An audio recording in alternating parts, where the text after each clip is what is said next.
এসছি ভাইয়ের দোকানে, কিশোরী বিড়ির দোকান দিগনগরে আমাদের এরিয়াতে। তোমরা দেখতে পাচ্ছ এখন আমরা এসছি ভাইয়ের দোকান। ভাই এখন চিন্তা করছে, ভাই এই তোমাদের দোকানটা কত সালের দোকান? হ্যাঁ, 2020, তাই তো? এই দোকানে তুমি কি মালিক নাকি না কাজ করো? তুমি ওনার? আচ্ছা, তো কাজের লোক কে কে আছে কাজ করার? হ্যাঁ, কাজের লোক লাগবে, এই খোঁজে একটা ভিডিও। হ্যাঁ, তোমাদের যদি কাজের কোনো খোঁজ লাগে, এই দোকানে কাজ পাওয়া যাচ্ছে, তো এই দাদার সাথে যোগাযোগ। কন্ট্যাক্ট নাম্বারটা এখানে দিয়ে দাও। সামনে কন্ট্যাক্ট নাম্বার আছে। এই যে কৃষ্ণ ধাবা, এখানে আসবে, ভিজিট করবেন। এখানে সব রকম জিনিস পাওয়া যায়।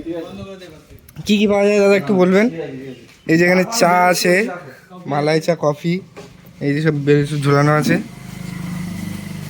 সাথে এই যে বাজে জিনিসও আছে, আমরা যেটা পছন্দ করি না। যাই হোক, আর এখানে দাদা লিখে রেখেছে আবার কি, ধার চাইয়া লজ্জা দেবেন না। এ দাদা, আপনি এত ফেমাস লোক, তা আমাদের এখন কি খাওয়াবেন? আপনারা কি খাবেন বলুন? Lemon tea? না, আমরা ভিডিও বানাই, ফ্রিতে খাওয়াতে হবে না আমাদেরকে? কি মা, এই ছেলেটা দেখো আবার। আপনি এই দোকানে কত বছর ধরে আছেন? দাদা কিছু বলতে পারছে না, আপনি বলুন। এখন কি বানাবেন দেখান। এখানে আপনার স্পেশাল কিছু খাওয়ান? Lemon tea? হ্যাঁ, লেমন টি কি করে বানাই? আমি খাবো তো, ঠিক আছে। লেমন টি বানাবে, বানানো আছে এখানে।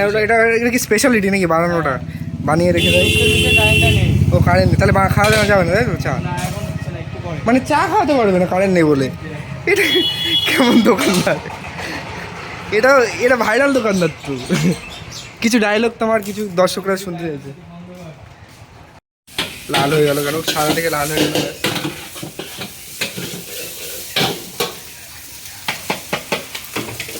এরিয়াটা খুব সুন্দর, এখানে বসার জায়গা আছে। এখানে এই যে ছেলেবেলারা বসে আছে, বাইরেও বসে আছে। এখানে এরিয়াটা দেখতে পাচ্ছ, খুব সুন্দর একটা এরিয়া যেখানে আমরা আসি। হ্যাঁ বস, কি হয়েছে?